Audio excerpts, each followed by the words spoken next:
Kuzatuvchilar, yaxshimisizlar? Navbatdagi katyolimiz tayyor bo'ldi. 200 kvadratli. Bu katyolimiz resmi galena deyiladi. Ko'mirni to'ldirib qo'yasiz, 30 kg ko'mirni. Ko'mir yonib, mana bu yerdan kirib ketadi-da, aylanib chiqib ketadi. Issiqlik o'zi olib qo'yilgan katyor bo'ladi. Uzoq yonuvchi. Uzoq yonuvchi katyor bo'ladi. Bu ko'mir solayotgan joylari, tozalayotgan joylari mana bunaqa bo'ladi. Shvellar qo'yilgan.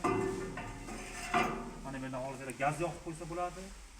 Ba'zida shlak plaklarni olib tashlayotgan joyi. Suv chiqib ketgan joyi. Mana bunisi miyasi bo'ladi. Graduschani chiqib 50 ga qo'yib qo'yasiz, ko'mir to'ldirib, mana ishlay boshlaydi. Mana bu gradusi 50 ga o'rgandan keyin chiqib o'chadi, o'zi avtomatik.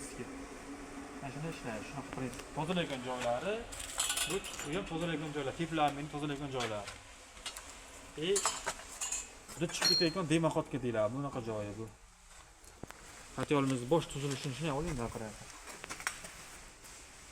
Bu katyolimiz Kattaqo'rg'on tumani Kichiko'tta qishlog'iga zakaz asosida tayyorlab berdik. Xudo xohlasa dastlabki qilib beramiz. Uni ham qo'ygan joylarini syomkasini qilamiz. Ishimiz yoqayotgan bo'lsa, like bosib, obuna bo'lib qo'ying. Rahmat hammaga.